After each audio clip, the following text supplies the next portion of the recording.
ಇಡೀ ಕರ್ನಾಟಕದ ಎಲ್ಲ ರೈತರಿಗೆ ಗುಡ್ ನ್ಯೂಸ್.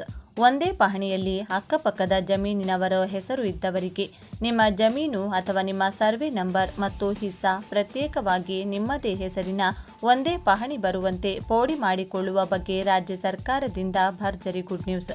ಬಹುಕಾಲದಿಂದಲೂ ಕೂಡ ಬಹಳಷ್ಟು ರೈತರು ಕೇವಲ ತಮ್ಮ ಜಮೀನಿನ ಪಹಣಿ ಕೇಳಿದರೆ ಅದರಲ್ಲಿ ಅಕ್ಕಪಕ್ಕದವರ ಹಾಗೂ ಚಿಕ್ಕಪ್ಪ ದೊಡ್ಡಪ್ಪ ಅವರ ಹಾಗೂ ತಾತ ಮತ್ತು ಇತರೆ ಜಮೀನುಗಳ ಮಾಲೀಕರ ಹೆಸರುಗಳು ಹಾಗೂ ಅವರ ಜಮೀನಿನ ವಿಸ್ತೀರ್ಣವೂ ಕೂಡ ನಮ್ಮ ಜಮೀನಿನ ಪಹಣಿಗಳಲ್ಲಿ ಬರುತ್ತವೆ. ಅಂದರೆ ಸರಳವಾಗಿ ಹೇಳೋದಾದರೆ ನಿಮ್ಮ ಸರ್ವೆ ನಂಬರ್ನಲ್ಲಿ ಇರುವ ಎಲ್ಲ ಹಿಸ್ಸಾದಾರರ ಹೆಸರುಗಳು ಒಂದೇ ಪಹಣಿಯಲ್ಲಿ ಎಲ್ಲರ ಹೆಸರುಗಳು ಕೂಡ ಬರುತ್ತಿದ್ದರೆ ರೈತರು ಪ್ರತ್ಯೇಕವಾಗಿ ತಮ್ಮ ಒಂದೇ ಪಹಣಿ ತಮ್ಮ ಹೆಸರಿನಲ್ಲಿ ಬರುವಂತೆ ಮಾಡಿಕೊಳ್ಳಲು ಅರ್ಜಿಯನ್ನು ಸಲ್ಲಿಸುವುದು ಮತ್ತು ಫಾರಂ ನಂಬರ್ 10 ಮಾಡಿಕೊಳ್ಳುವುದು ಹಾಗೂ ಪೋಡಿ ಮಾಡಿಕೊಳ್ಳುವುದು ಹೇಗೆ ಮತ್ತು ಪ್ರತಿಯೊಬ್ಬ ರೈತರಿಗೂ ಕೂಡ ತಮ್ಮ ಜಮೀನಿನ ಪಹಣಿ ಮತ್ತು ಹೆಸರು ಒಬ್ಬರ ಹೆಸರಿನಲ್ಲಿಯೇ ಬರುವುದು ಅತ್ಯವಶ್ಯಕವಾಗಿರುತ್ತದೆ.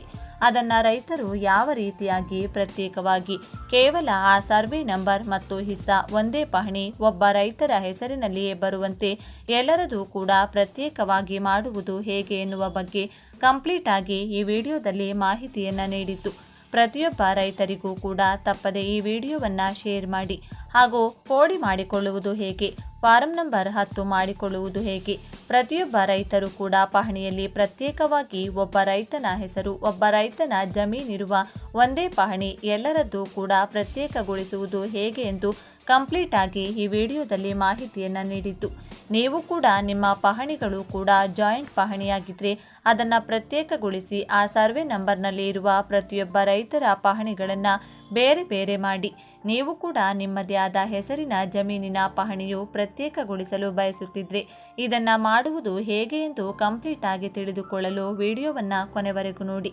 ಈ ಮಾಹಿತಿಯು ತುಂಬ ಉಪಯುಕ್ತವಾಗಿದ್ದು ಇಡೀ ರಾಜ್ಯದ ಎಲ್ಲ ರೈತರಿಗೂ ತಲುಪುವವರೆಗೆ ಶೇರ್ ಮಾಡಿ ಹಾಗೂ ನಿಮ್ಮ ಸ್ನೇಹಿತರಿಗೂ ಮತ್ತು ನಿಮ್ಮ ಸಂಬಂಧಿಕರಿಗೂ ಪ್ರತಿಯೊಬ್ಬರಿಗೂ ತಲುಪುವವರೆಗೆ ಪೋಡಿ ಮಾಡಿಕೊಳ್ಳುವ ಬಗ್ಗೆ ಹಾಗೂ ಫಾರಂ ನಂಬರ್ 10 ಮಾಡಿಕೊಳ್ಳುವ ಬಗ್ಗೆ ಮತ್ತು ಜಾಯಿಂಟ್ ಪಹಣಿಯಿಂದ ಪ್ರತ್ಯೇಕ ಪಹಣಿಗಳನ್ನಾಗಿ ಮಾಡಿಕೊಳ್ಳುವುದು ಹೇಗೆ ಇದರ ಬಗ್ಗೆ ತಿಳಿದುಕೊಳ್ಳಲು ಅವರಿಗೂ ಕೂಡ ತುಂಬ ಸಹಾಯಕವಾಗುತ್ತದೆ. ಜಮೀನಿನ ಹಕ್ಕು ಮತ್ತು ಗಡಿ ನಿರ್ಧಾರದಲ್ಲಿ ಪೋಡಿ ಪ್ರಕ್ರಿಯೆ ಅತ್ಯಂತ ಪ್ರಮುಖ ಪಾತ್ರ ವಹಿಸುತ್ತದೆ.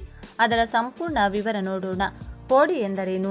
ಸರಳವಾಗಿ ಹೇಳೋದಾದರೆ ಪೋಡಿ ಎಂದರೆ ಜಮೀನಿನ ದುರಸ್ತಿ ಅಥವಾ ವಿಭಜನೆ.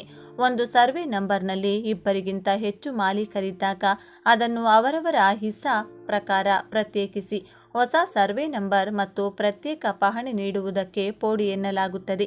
ಇಲ್ಲಿ ಕೇವಲ ಜಮೀನಿನ ಗಡಿಯನ್ನು ಮಾತ್ರ ಗುರುತಿಸಲಾಗುತ್ತದೆ.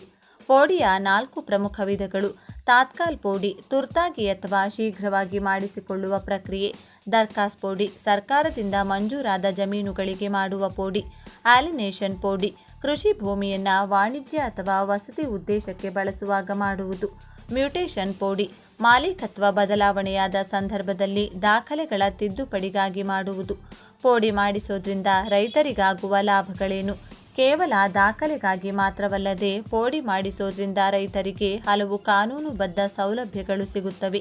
ಪ್ರತ್ಯೇಕ ಪಹಣಿ: ಪ್ರತಿಯೊಬ್ಬ ಮಾಲೀಕನಿಗೂ ತನ್ನ ಪಾಲಿನ ಜಮೀನಿಗೆ ಪ್ರತ್ಯೇಕ ಆರ್ಟಿಸಿ ಮತ್ತು ನಕ್ಷೆ ದೊರೆಯುತ್ತದೆ. ಬೆಳೆ ಸಾಲದ ಸೌಲಭ್ಯ: ಏಕ ಮಾಲೀಕತ್ವವಿದ್ದರೆ ಬ್ಯಾಂಕುಗಳಿಂದ ಕಿಸಾನ್ ಕ್ರೆಡಿಟ್ ಕಾರ್ಡ್ ಮತ್ತು ಬೆಳೆ ಸಾಲ ಪಡೆಯುವುದು ಸುಲಭವಾಗುತ್ತದೆ. ಒತ್ತುವರಿ ತಡೆ: ಜಮೀನಿನ ಗಡಿ ನಿಖರವಾಗಿ ಗುರುತಿಸುವುದರಿಂದ ಅಕ್ಕಪಕ್ಕದವರ ಜಮೀನಿನ ಕಿರಿಕಿರಿ ಅಥವಾ ಒತ್ತುವರಿ ತಡೆಯಬಹುದು. ಸರ್ಕಾರಿ ಯೋಜನೆಗಳು: ಬೆಳೆ ವಿಮೆ, ಬೆಳೆಹಾನಿ ಪರಿಹಾರ ಪಡೆಯಲು ಪೋಡಿ ದಾಖಲೆಗಳು ಕಡ್ಡಾಯ. ಖರೀದಿ ಮಾರಾಟ: ಕರ್ನಾಟಕದಲ್ಲಿ ಜಮೀನು ಮಾರಾಟ ಮಾಡಲು ಅಥವಾ ಹೊಸದಾಗಿ ಖರೀದಿಸಲು ಪೋಡಿ ಆಗಿರುವುದು ಅವಶ್ಯಕ. ಅರ್ಜಿ ಸಲ್ಲಿಸುವುದು ಹೇಗೆ? ರೈತರು ತಮ್ಮ ಹತ್ತಿರದ ನಾಡ ಕಚೇರಿಯಲ್ಲಿ ಅರ್ಜಿ ಸಲ್ಲಿಸಬೇಕು. ದಾಖಲೆಗಳು: ಜಮೀನಿನ ಪಹಣಿ ಮತ್ತು ಮಾಲೀಕರ ಆಧಾರ್ ಕಾರ್ಡ್. ಶುಲ್ಕ: ತಾತ್ಕಾಲ್ ಪೋಡಿಗೆ ಸುಮಾರು 1,200 ರೂಪಾಯಿಂದ 1,500 ರೂಪಾಯಿವರೆಗೆ ಶುಲ್ಕವಿರುತ್ತದೆ. ವಿಶೇಷ ಸೂಚನೆ: ಈಗ ಕರ್ನಾಟಕ ಸರ್ಕಾರವು ಪೋಡಿ ನಕ್ಷೆ ಮತ್ತು ಕಂದಾಯ ದಾಖಲೆಗಳನ್ನು ಆನ್ಲೈನ್ ಮೂಲಕವೇ ಡೌನ್ಲೋಡ್ ಮಾಡಿಕೊಳ್ಳಲು ಅವಕಾಶ ಕಲ್ಪಿಸಿದೆ. ಇದರಿಂದ ರೈತರು ಕಚೇರಿಗಳಿಗೆ ಅಲೆಯುವುದು ತಪ್ಪಲಿದೆ.